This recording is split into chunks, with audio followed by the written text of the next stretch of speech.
Já conhece a Anchor? Bem, eu também não conheci, mas deixa-me dizer que é a minha melhor amiga. Sabes porquê? Eu vou dizer. A Anchor é uma aplicação completamente grátis que te ajuda a fazer os teus podcasts em qualquer hora e em qualquer lugar. Basta teres um computador e um telemóvel contigo. Mas sabes qual é a melhor parte? A Anchor ainda distribui os teus podcasts por todas as grandes plataformas, seja ela Spotify, Apple Podcasts, Grover Podcasts e muitos mais. Por isso já sabes, se queres fazer um podcast, faz o download da app da Anchor ou então vai a anchor.fm.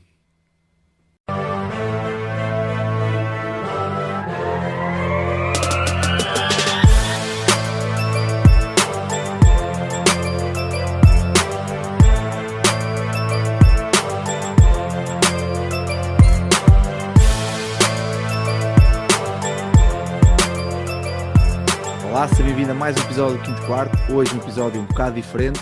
Em vez de termos cá um treinador, temos um jogador da nossa seleção e do nosso campeonato, de Ovarense, Pedro Bastos. Pedro, antes de mais, quero-te agradecer por teres aceito aqui o convite.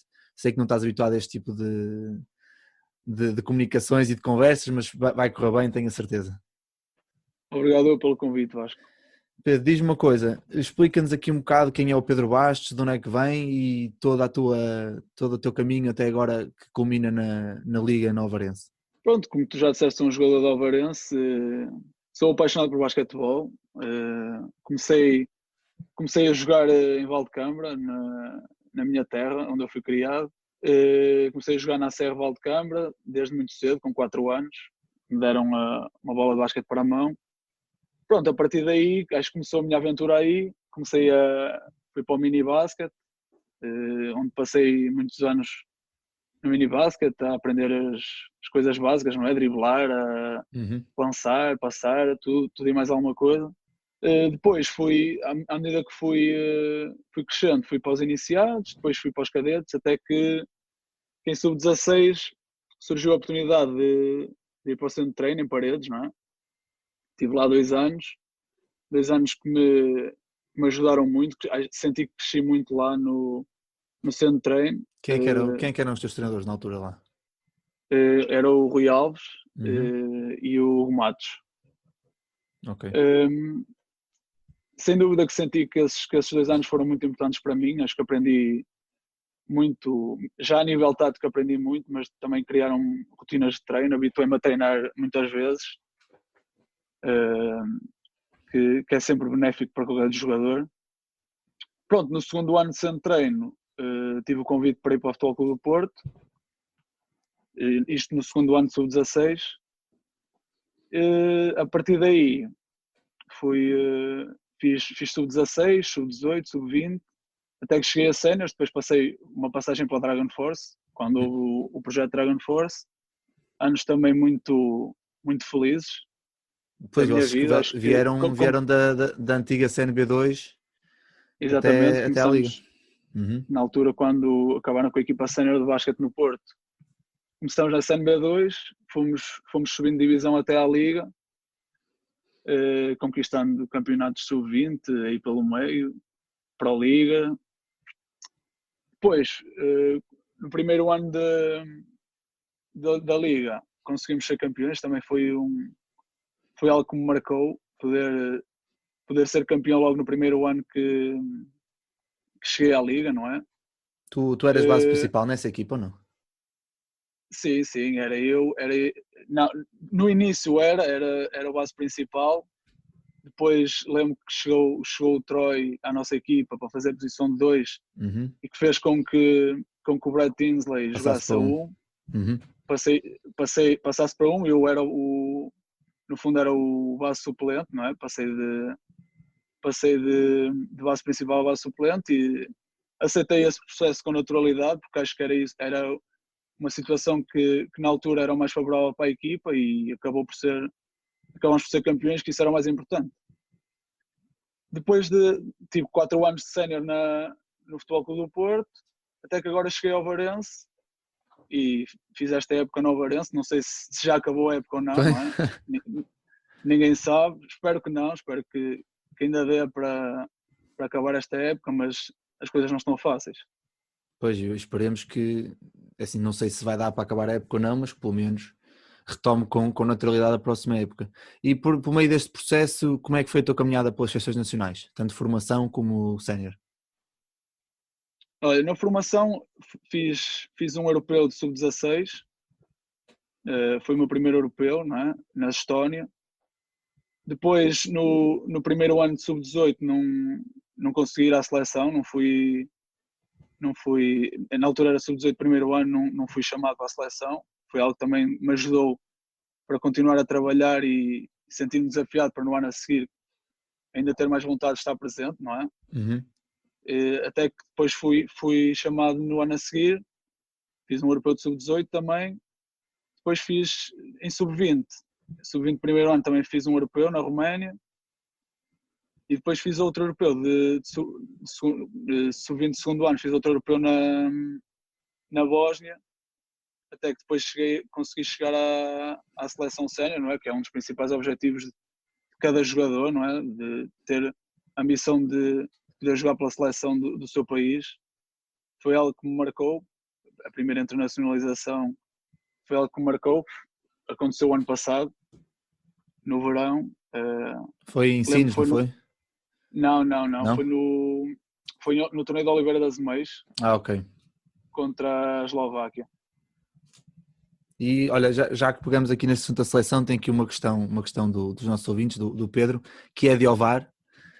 Jogou no Ovarense, está este ano connosco na academia, mas que é louco pelo Ovarense, e que pergunta que, sendo o Ovarense uma bolha que vive e respira basquetebol, qual é a grande diferença que tu sentes ou que sentiste quando jogaste pela seleção ao invés de jogar pelo Ovarense? É assim, eu acho que jogar pelo Ovarense é algo que qualquer jogador português tem que sentir orgulho, porque Uhum. é um clube histórico que dominou a liga durante anos. Toda a gente, eu por exemplo, quando jogava no Porto, já olhava para o Ovarense como um clube de referência, um clube que vive basquetebol, um clube e uma cidade, não é? Porque todas as pessoas da cidade de Ovar amam o basquetebol e isso é algo que para qualquer jogador de basquete é algo gratificante depois de poder sentir também quando se joga num clube como o Ovarense. Uhum. Agora, a seleção acho que é um bocadinho diferente. Acho que qualquer jogador, qualquer desporto, não é? Tem sempre o objetivo de chegar à seleção, é sempre um objetivo desde miúdo. É sempre aquela representar o país, jogar com todos os países. Acho que é algo que enche qualquer jogador de orgulho também. Claro, arrepia até, não é? Ouvir o hino. Arrepia, sim, cantar o hino. Ainda tenho esse meu bucket list ainda para acontecer, espero que aconteça daqui a uns anos, vamos lá ver. Em relação ao Varense, agora vem mais a pergunta à cabeça, sentias que quando jogavas contra o Varense as semanas de treino eram diferentes? Ou seja, encarava-se a semana de treino não só por parte dos jogadores, mas por parte do treinador de uma forma mais diferente, de uma forma mais agressiva ou mais focada, porque jogar ao Varense nós estamos a falar isto em off, tem o seu peso acrescido, porque a Arena Dolcevita é uma arena histórica, o público é um público conhecedor do basquete e que faz muita pressão. Sentias esse extra nessas semanas? Sim, sem dúvida que ir jogar ao VAR acho que qualquer jogador e qualquer equipa respeita muito ao Varense e sabe que não. Pronto, toda a gente sabe que não vai ser um jogo fácil, não é? Os adversários, quando vão jogar ao VAR, respeitam o Varense, respeitam os adeptos ao Varense, porque sabem que vão ter que suar muito para conseguir a vitória. Não acho que a semana de treino possa mudar, não é? Acho que tem que se fazer um planeamento como se fosse qualquer jogo, não é? Para ganhar. Agora, toda a gente respeita o Varense e eu sinto isso agora quando jogo pelo Varense, sinto que todos os adversários que vêm à arena nos respeitam ao máximo, isso sem dúvida. Claro. Aqui puxando agora aqui um bocado atrás aos teus anos de formação, tanto na ACR, no CNT e no Porto, estiveste aqui em dois contextos muito dispares, ou seja, estiveste no CNT em que claramente vivias numa bolha do basquete, certo? Ou seja, era basquete de manhã à noite e aulas pelo meio, como eu costumo dizer, e depois viveste numa formação, ou seja, normal, usual de um atleta de formação, ou seja, tinhas aulas e ao final do dia tinhas 3, 4 treinos por semana de 1h30. A nível do treinador, quais são as grandes diferenças que tu sentiste, ou seja, diferenças do papel de cada treinador, ou seja, do professor Rui Alves e do Hugo Matos, e depois dos teus treinadores de formação, não só no Vallecano, mas no Porto? Sim, eu acho que, como é óbvio, os treinadores têm que ser diferentes consoante não é a mesma coisa de liderar uma equipa de jovens de 15 anos para uma equipa de sénior já com experiência, já toda a gente formada. Acho que a maneira de lidar com os atletas tem que ser diferente, não é? E claro que não quer dizer que a exigência é a mesma. Acho que tem que ser exigência máxima, quer tu tenhas 15 anos ou tu tenhas 30. Agora, claro que senti algumas diferenças. Mas aqui quando falas em exigência, é, por exemplo, a nível do que se trabalha no treino, a nível do jogo, a nível defensivo ou num geral, por exemplo, porque fala-se muito que nós cá em Portugal não vamos para o treino para treinar. Aliás, não vamos treinar, vamos para o treino para treinar. Ou seja, chegamos lá, lançamos umas bolas, está tudo, é fixe, vamos embora. Sentiste que isso é ou seja, que essa exigência que tu tiveste desde miúdo, que faz com que tu depois conseguisses encarar o profissionalismo ou o basquetebol sénior de uma forma muito mais séria? Sim, eu acho que desde cedo se tem que primeiro incutir nos jovens, não é? A ética de trabalho, a importância do treino, não é? Habituar os atletas a treinarem bastante, porque só assim se conseguem os objetivos e se melhora, não é? Claro. Acho que um jogador sénior que não consegue, que não aguenta treinar bastante, se calhar não, para já acho que está no desporto errado, e depois acho que tem que se calhar não teve esse hábito desde novo, não é? E eu acho que isso foi uma das coisas que me ajudaram. Eu gosto muito de treinar e acho que, sem dúvida, que desde miúdo me terem habituado a treinar bastante e eu me ter habituado a isso e ter ganho gosto por isso também, não é? Acho que me ajudou agora a aceitar mais essas condições, não é? Acho E que se aqui agora, por exemplo, eu acho que se agora fosse para uma equipa que treinasse pouco, não é? Ou que sentias-te treinasse poucas deslocado. vezes, exato, se calhar não me ia sentir muito bem, ou as coisas não me iam correr tão bem. E aqui dentro deste tema dos treinos ainda, tu treinando muito, obviamente falhavas muito, principalmente na formação. Isso causava frustração interna em ti, como causa a milhares de atletas no nosso desporto. Como é que te sentiste, ou como é que os treinadores geriram isso com a vossa equipa na altura em que jogavas, na altura da tua formação? Como é que era gerido o processo do falhar? Havia algum tipo de frase que eles usavam muito? Porque há sempre Não, algumas eu acho, frases típicas.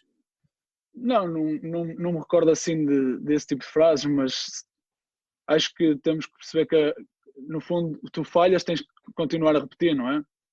Tens que repetir até que consigas marcar mais que aquilo que falhas, ou de conseguir de errares menos, não é? Acho que Sim, isso é fundamental. mas se estiveres numa equipa, se tiveres 15 anos, se estiveres numa equipa e falhas duas vezes, o teu treinador começa a meter as mãos à cabeça e a fazer assim e a mandar-te para um lado, se calhar na próxima já não queres falhar, percebes? A minha questão é, os teus treinadores incentivavam o erro como processo de Não, aprendizagem?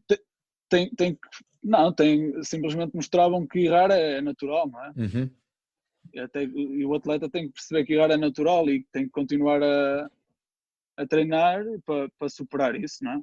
Claro, e achas que foi por aí que tu conseguiste ir também criando essa capacidade mental, porque assim, jogaste no Porto a 1/2, agora na Varense também estás a jogar a 2, são posições que a nível mental são muito, muito exigentes ao longo do jogo todo.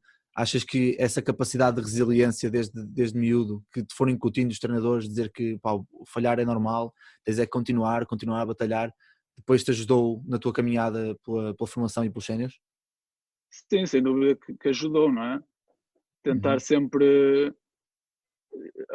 Claro que nenhum atleta gosta de errar, não é? Não podemos aceitar o erro, não é? Mas também não achar que isso é o fim do mundo, porque errar é natural e sem dúvida que isso me ajudou para agora, nos momentos mais complicados, aguentar-me.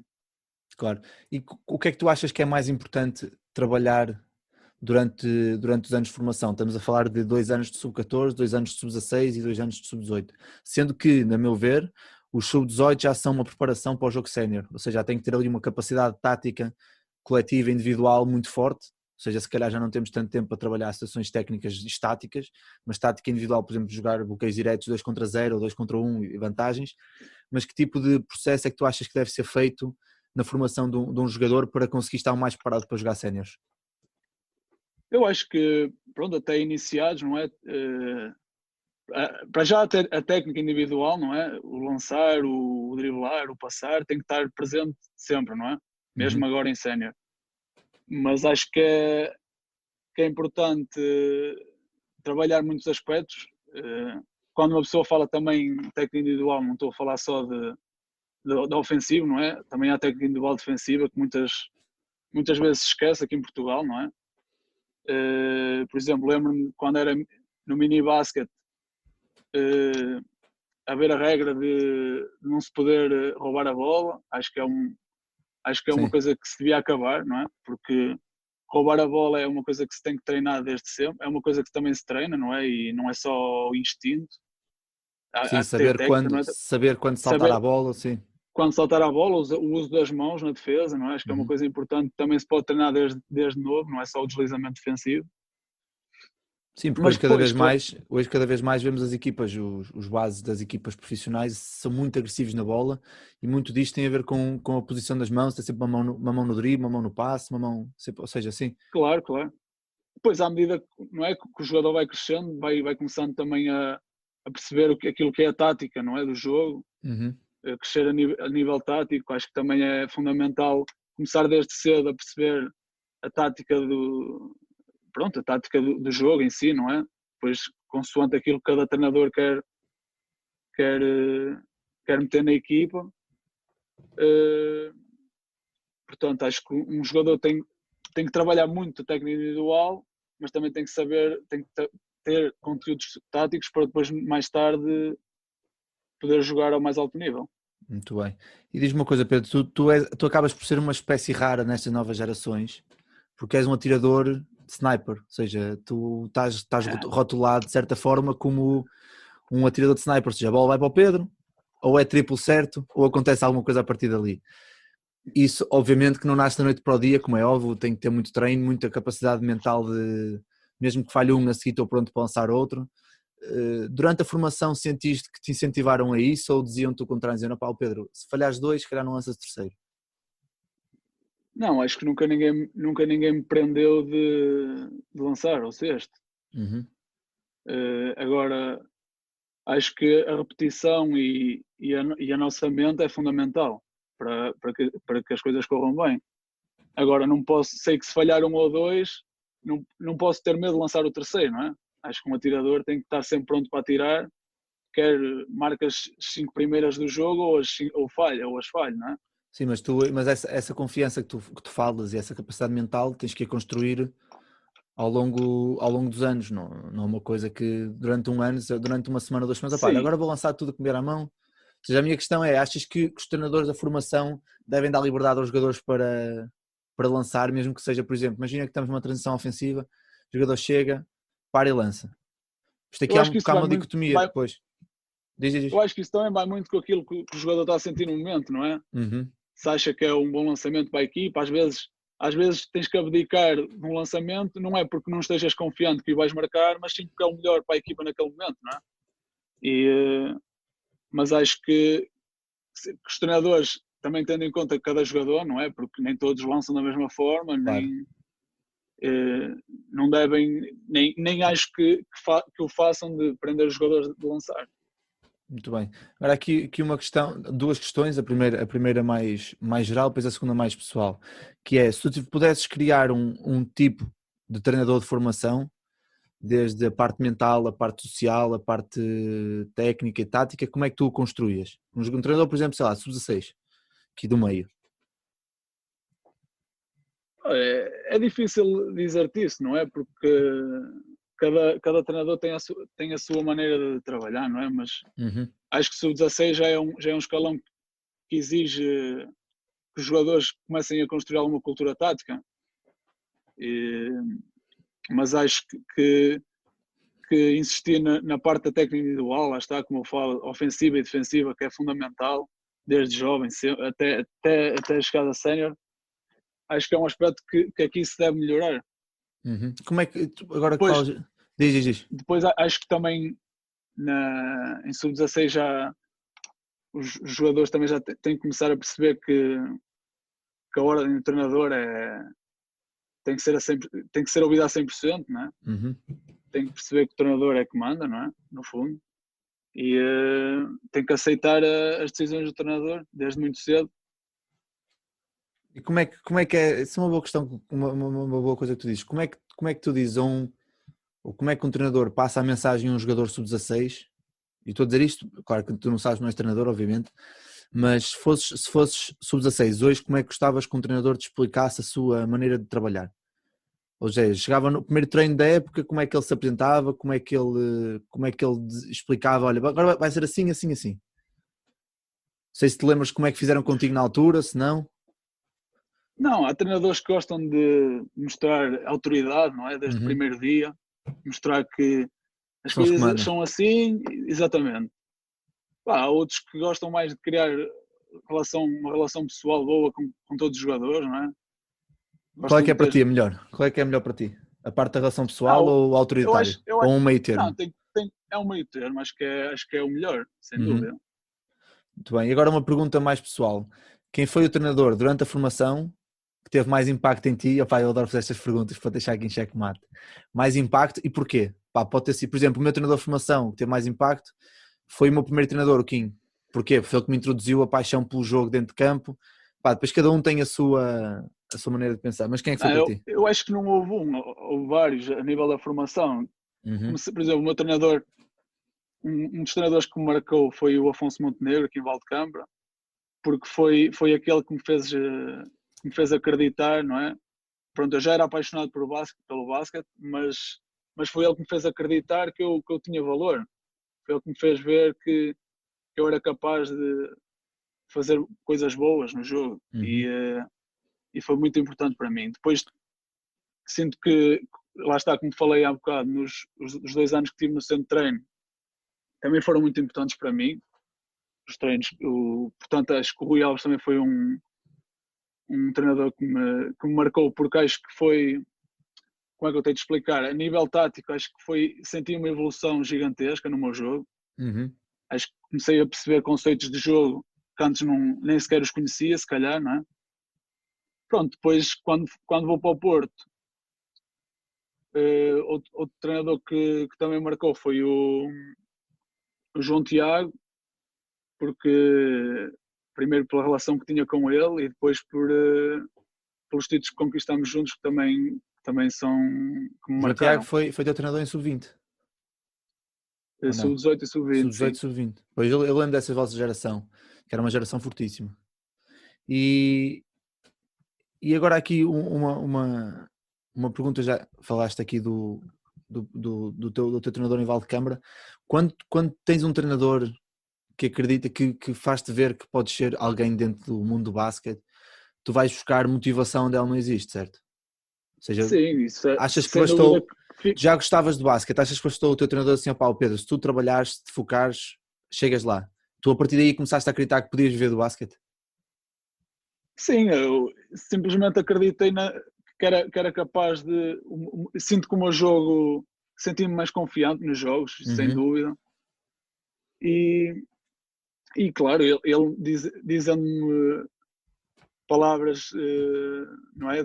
Que eu era capaz de fazer isto, fazer aquilo, pronto, que tinha capacidade, fez-me acreditar que podia ser jogador de basquete, que eu já tinha esse sonho antes, não é? Mas fiquei com mais motivação para trabalhar ainda mais para poder alcançar os meus objetivos. Muito bem. Agora aqui passando, estávamos a falar de João Tiago há bocado, aqui passando já um bocado mais para os teus últimos anos de formação e início de sénior, e depois aqui dentro do profissionalismo, como é que é a tua transição para atleta sénior na antiga Dragon Force barra Futebol Clube do Porto, e que papel é que tiveram tanto o João Tiago como teu treinador principal de sub-20 e depois presumo que o Moncho como treinador de séniores, se não estou em erro. Era assim, não era? O Moncho era o treinador da equipa principal? Sim, E o sim. João Tiago, pronto, ok. Que papéis é que tiveram os dois treinadores? Sendo que um te conhecia de uma forma mais pessoal e mais direta, porque é teu treinador todos os dias, e o outro treinador acaba por te conhecer na altura como coordenador, não era? Na altura como Sim, coordenador sim. das competições e por fora, obviamente, sabia quem tu eras. Como é que foi essa transição? Eu acho que foi aquela transição de sub-20 para a Pro Liga, não é? Eh, Pronto, como é óbvio, com o João Tiago tinha uma relação mais pessoal, depois com o Moncho era uma relação um bocado mais profissional, não é? Mas não estou a dizer que uma é melhor que a outra, atenção, Claro, mas claro. é diferente, não é? Um bocado diferente. Mas foi, acho que muitos dos conceitos que nós jogávamos e a nível de basquete era tudo muito semelhante e acho que já vinhamos treinados cedo para depois as coisas correrem bem. Ou seja, Depois, claro que é muito houve importante, muitas mudanças na equipa também, algumas. claro. Mas então foi muito importante para ti sentir essa base tática e técnica que já tinhas Sim, com o João Tiago. No Porto, já, mesmo em sub-16, em Uhum. sub-18, já Já um levávamos seguimento. um seguimento daquilo que depois mais tarde fizemos em séniores. Uhum. Então tu claramente tinhas que chegar aos séniores e pá, quer fosse o Moncho, quer fosse o Pablo Lasso, quer fosse quem, tinhas que saber os conteúdos táticos, não havia, não havia hipótese. Sim, era importante saber, não é? Para as coisas correrem bem. Ah, claro. E depois Eu e estás, todos os jogadores, não é? certo, e depois estás 4 anos nos séniores e a tua relação com os treinadores vai evoluindo naturalmente. Sentes, ou enquanto jogador do lado de quem está dentro, achas que deve ser dada a voz aos jogadores, a todos, ao capitão, a um ou dois só, mais sobre as opções que se tomam durante a semana de treinos? Sim, eu acho que os treinadores têm que ter essa mente aberta, não é? Para ouvir aquilo que os jogadores têm para dizer. Não se tem que sentir confrontados, porque muitas vezes os jogadores falam, não é a duvidar daquilo Não, que o é treinador o diz, que os mas jogadores sempre. sentem lá dentro, não é? Exato, Dentro de exato. campo. É porque acharem que a sua opinião vai ajudar a equipa, não é? E acho Uhum. que isso. Acho que os treinadores devem ouvir os atletas, sem dúvida. Muito bem. E aqui, passando aqui dentro desta situação, se tu tiveres dentro de campo e faltam, sei lá, 20 segundos para acabar, 1 minuto para acabar, 2, 3 pontos, um jogo importantíssimo, achas que os treinadores devem pedir a tomada de decisão a partir dos jogadores, porque estão lá dentro e sentem o que é que está a resultar e o que é que não está? Ou achas que não, que devem puxar as cordas e dizer, ok, porque os treinadores obviamente têm uma capacidade de ter uma frieza mental durante o jogo maior que vocês jogadores, porque estão lá dentro e estão com as emoções ao rubro? Ou achas que tem que acontecer um misto, ou então realmente é preciso começar a pedir mais opinião aos jogadores nesses momentos, porque são eles que sentem o que é que se passa lá dentro? Eu acho que, como eu já disse, a opinião dos jogadores deve ser sempre. Claro que a decisão final é do treinador, isso Claro, não há muito que se fale, mas que sim, que se deve ouvir os jogadores que estão lá dentro podem sentir algo que seja melhor naquele momento e não se trata de agora só os jogadores é que dizem aquilo que se tem que fazer, não é isso, não é? claro. Mas se há um momento em que dois ou três jogadores veem algo que pode ter sucesso, não é? Acho que o treinador deve ouvir. Muito bem. Isto é a última coisa. No outro dia estava num dos meus projetos que tenho em paralelo com isto. Nós estávamos numa situação em que estávamos a ver o jogo do Real Madrid e que o Tavares, numa primeira vez, dá espaço e há um triplo, e na segunda dá logo um passo à frente e já não há o triplo. E eu questionei-me na altura com os treinadores se esse tipo de ajuste de uma jogada para outra, ou seja, numa situação de, sei lá, entre 20 a 30 segundos entre as duas jogadas, é vocabilizada pelo treinador, ou vocês mesmos jogadores dentro de campo comunicam esse ponto, ou seja, algo que é treinado, presumo que seja treinado nos treinos, não só a comunicação, mas também as situações que poderão acontecer, e vocês depois entre vocês comunicam e explicam que se calhar aquela situação é melhor que a outra. Isso também depende. Estás-me a dar um caso, não é? Um exemplo, Sim. depende muito também depois do scouting que é feito, não é? Uhum. De, Às vezes podes optar por achar que aquele jogador não é tirador, não é? E dá um bocado mais de espaço e protege da penetração. Mas depois ele se calhar marca uma, marca duas, tu se calhar já começas. Não se Ajustar. trata de, não é de mudar a estratégia ou deixar de acreditar que a estratégia de início estava, não é, foi mal planeada, mas podes ajustar um bocado mais, não é? Então aí o scouting tem Isso é algo um. um scouting, sem dúvida, que Tem tem um um grande peso nessas peso. situações. Sim, nessas situações, sem dúvida. Muito bem. E para ti agora, dentro desta situação do scouting, em que colocas o scouting, a técnica individual e toda a situação de tática coletiva, como é que é para ti uma semana ideal de treinos? Sendo que vocês treinam uns 5 dias ou não? Sim, Treinam? Ou seja, sendo que treinas os 5 dias e pelo menos 2 tens bidiário ou sessão sim, de sim, sim. recuperação, uma coisa assim do género. Como é que é para ti uma semana? Como é que tu fazes a separação dos conteúdos durante a semana, sendo que jogaste, por exemplo, no sábado? Jogaste sábado e jogas sábado outra vez. Pronto, partindo do princípio que se folga no domingo, a seguir ao jogo, Uhum. depois começas a semana a trabalhar. Ou seja, folgas sempre no dia depois do jogo. Sim, sim. Ok.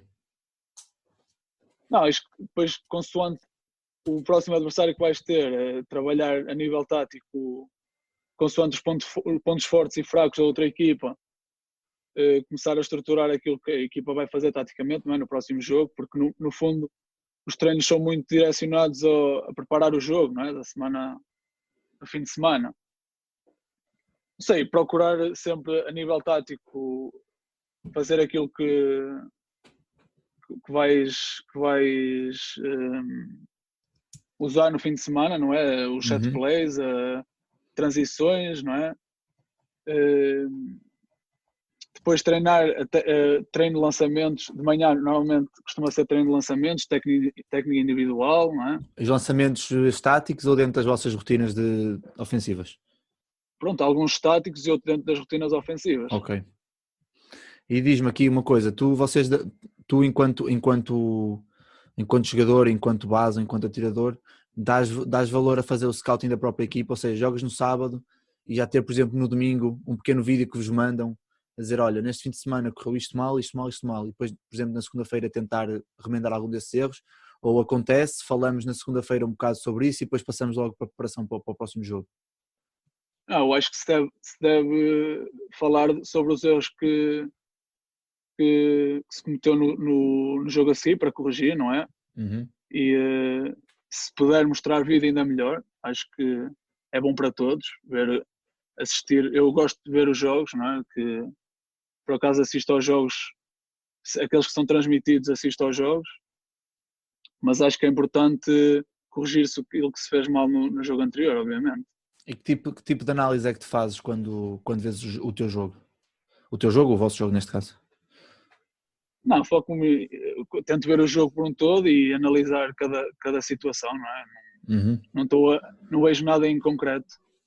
Ok. E Não, agora não me aqui... foco em nada em concreto, não é? No Ok, fundo. ok, ok. E agora aqui uma pergunta que quem nunca jogou ao alto nível ou quem não tem assim muita experiência com equipas de competição como eu, é uma pergunta assim de 1 milhão de euros, mas quando começas uma época, ok, pré-época, chega um treinador novo e tem que, nos primeiros dias, tem logo que definir os papéis, porque não vão jogar os 12, não vão jogar os 12 ao mesmo tempo, vai haver claramente um 5 inicial, vai haver claramente um ou outro capitão. Como é que tu sentes que funciona melhor essa primeira abordagem dos treinadores e se é importante realmente definir logo de início, bem definidos os papéis de cada um na equipa? É assim, eu acho que é importante na equipa, a equipa saber, cada um saber o papel que tem, não é? Uhum. É importante definir os papéis. No entanto, acho que isso não tem que ser algo definitivo, não é? Acho Ok. que com o decorrer da época esses papéis podem se alterar, até porque eu como jogador sinto que não tenho o papel que gostava, não é? Eu gostava de ter um papel mais importante na equipa, sei que tenho que treinar, dar o máximo todos os dias para atingir um papel mais importante, assim como Mas quem tem um aceitas, papel. mas aceitas o papel inicial que te dão? Sim, sim, claro, isso todos os jogadores têm que aceitar. E questionas o Assim, porquê ou ou já tens de ter uma percepção e uma noção do porquê? Por exemplo, entra agora um dois contigo e dizem assim, olha, oh Pedro, agora vai ser este o titular. Tu percebes o porquê eu ou acho que vais não, tentar perceber acho o que não, porquê? não, acho que não tem que focar no porquê, acho que tem que aceitar e trabalhar para mudar as coisas. Mas se fosses perguntar ao treinador também gostavas que ele tivesse a resposta concreta do porquê, certo? sim, a partir daí, acho que os treinadores devem explicar, no início, se definirem os papéis, tem que haver uma explicação, não é? Para esses Ok. papéis. E agora, ou seja, já estás a tua quinta época como profissional ou já foste há algumas épocas no Porto em que não eras profissional? Não, só fui profissional a partir da Pro Liga. A partir daí foste sempre profissional, dedicaste 100% ao basquete, Sim, sim. certo? Ok. Que tipo de... Tu és profissional e tens os treinadores que são profissionais contigo. Que tipo de situações do dia-a-dia é que tu achas que devem acontecer entre os jogadores e os treinadores, fora treino, ou seja, à hora e meia, 2 horas de treino, fora desse espectro de treino, que tipo de coisas é que tu achas que deve acontecer entre os jogadores e treinadores para que depois, quando formos para o treino, possa haver uma harmonia muito maior e um espírito de equipa muito melhor? Coisas que tu gostasses que os treinadores fizessem ou que fazem contigo? Não, acho que não fazem nada de especial, mas acho que todos os jogadores gostam de sentir que têm uma boa relação com o treinador, Uhum. que não é só aquela relação de estar no treino e parece que quando sais do pavilhão que quase nem se conhecem. Portanto, acho que sem dúvida que a parte que estás no pavilhão é mais importante, mas fora disso acho que os treinadores têm que procurar ter alguma relação com os atletas. Ou seja, aqui a Depois parte, passa algo para dentro do pavilhão. claro, a parte social é sempre uma questão sempre muito importante, não é? Sim, sim, Eu, sem eu dúvida. digo, eu digo isto porque agora tem-se falado muito e os últimos anos tem-se falado muito e comentado muito sobre a parte da psicologia do desporto e a sociologia e a relação que os jogadores têm com os treinadores, porque antigamente era muito, como estava a dizer, o autoritário, é isto e acabou, e agora há mais Sim. uma relação de autoconhecimento entre os dois. E tu sentes que isso depois ajuda-te dentro de campo, com estás mais à vontade com o que tu queres fazer, por exemplo, estamos outra vez numa situação, em contra-ataque, em transição, tu vens em drible, há um jogador a cortar no meio e está a levar a defesa com ele, ou seja, tens ressalto, pá, vou lançar daqui. Tu achas que essa parte social é muito importante para teres essa confiança para lançar e depois se olhares para o banco, não sentires que o treinador está a dizer, está este gajo outra vez a lançar, meu, não queria, não sei o quê. Acho que depois no jogo é difícil recordar desse tipo da relação, não é? No fundo, Uhum. estás Queres é no marcar, jogo, não é? Queres tens é que tomar marcar. decisões, tens que tomar decisões, não podes pensar naquilo que o treinador vai pensar de ti, não é? Tens que te focar naquilo que tens que fazer. Uhum. Agora, o que eu me referia, acho que não se trata agora do jogador e o treinador têm que ser melhores amigos, não é isso. Só acho que tem que haver um meio termo entre a autoridade, aquilo que estavas a dizer que tem que ser assim, e a autoridade, e depois não tem nenhuma relação, e o ter de facto uma relação social com o jogador que também faça com que se sintam bem, não é? E procure as boas sensações no jogador. Muito bem, já estamos quase a acabar, apenas mais aqui algumas questões. Já alguma vez, não precisas dizer onde, nem quando, nem como, mas já alguma vez recebeste um plano de jogo e foste falar com os treinadores para tentar mudar o plano de jogo e conseguiste levar a tua avante?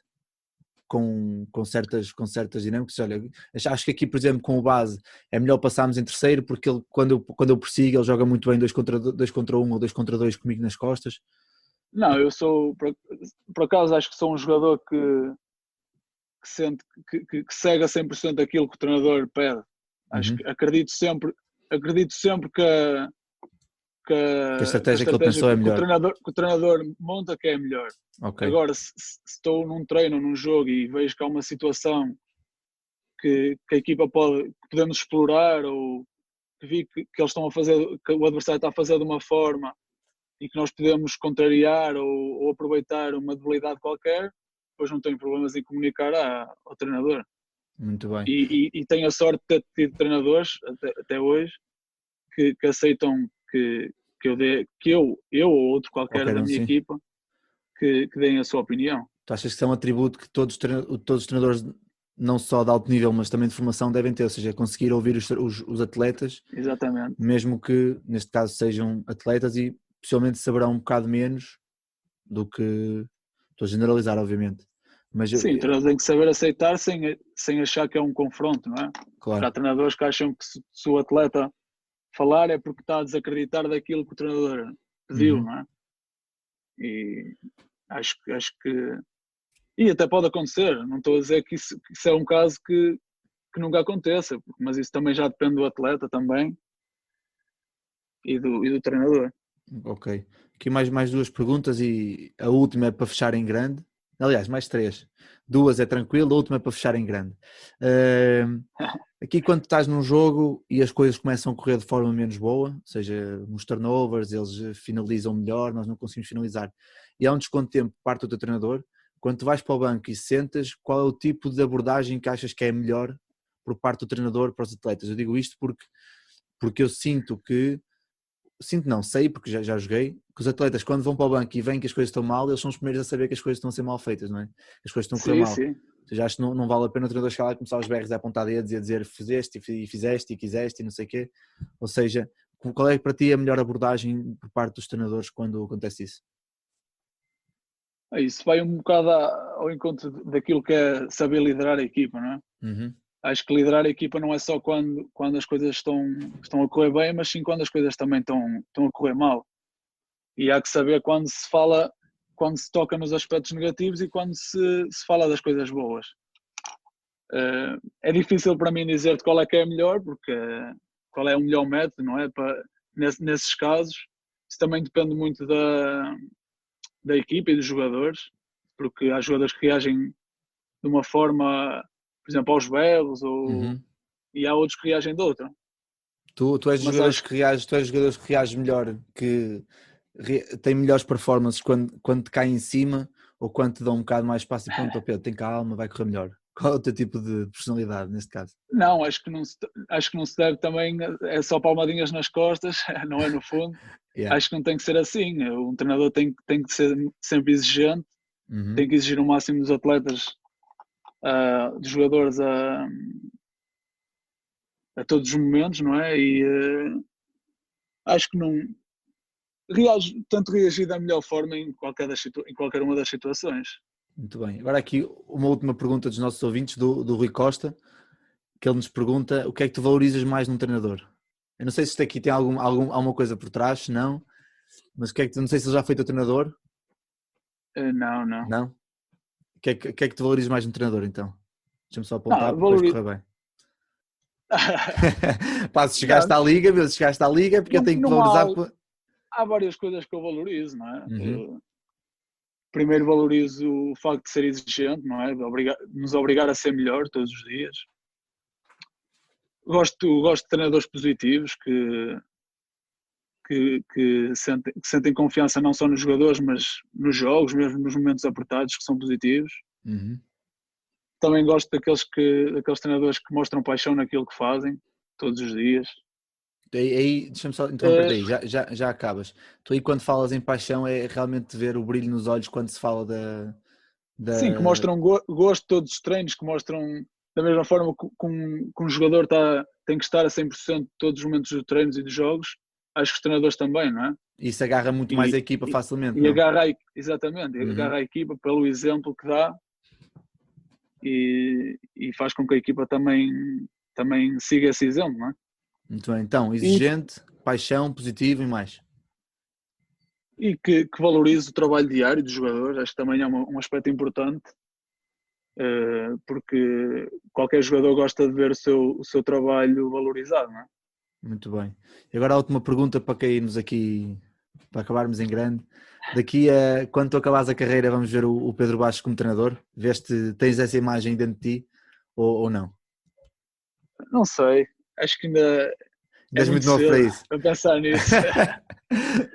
Mas não sentes nos jogos, ou quando vês ou quando estás a ver um jogo, ou quando estás a ver um scouting, não ficas Neste momento, se fascinado no calhar, havia mais sentido. num papel de adjunto do que de principal. Sim, estou a falar de treinador, pode ser adjunto ou principal. Eu estou a dizer porque Sim, sim, mesmo os adjuntos têm que ter algum tipo de características de principais, têm que saber liderar, porque são sim, ligação, claro. a ponte entre os jogadores e o treinador principal. Mas então, daqui a, ora bem, tens que idade? 20 e quê? 25. 25? Ora bem, 25 daqui a 12, 13 anos, vai ser outro Miguel Miranda que vai jogar até aos 41 ou 40, já sem joelhos, sem Gostava, braços, sem nada. gostava, E gostava. depois no ano a seguir saltas logo para treinador. Isso é que era. Mas pronto, olha Pedro, pá, obrigado por teres aceito o convite, adorei a conversa, sei que estavas um bocado nervoso no início, vamos correr lindamente, 5 estrelas. Não sei se queres dizer alguma coisa antes de fecharmos. Não, gostava de te agradecer pelo convite e espero que que regressemos rápido aos campos, porque a saudade já aperta, não é? Mas o mais importante é que fique tudo bem e que isto acabe depressa. Muito bem. E tu desse lado já sabes, se quiseres depois fazer alguma questão ao Pedro ou falar, mesmo se for jogador e estiveres a ouvir e quiseres fazer alguma questão, certo que ele pelas redes sociais te responderá tão rápido como respondeu a mim, que demorou para aí 30 segundos a aceitar. Por isso, Pedro, outra vez obrigado e vemos por aí. Então a próxima, já sabes, mantém o contacto com os podcasts e com os lives que fazemos nas redes sociais e até uma próxima.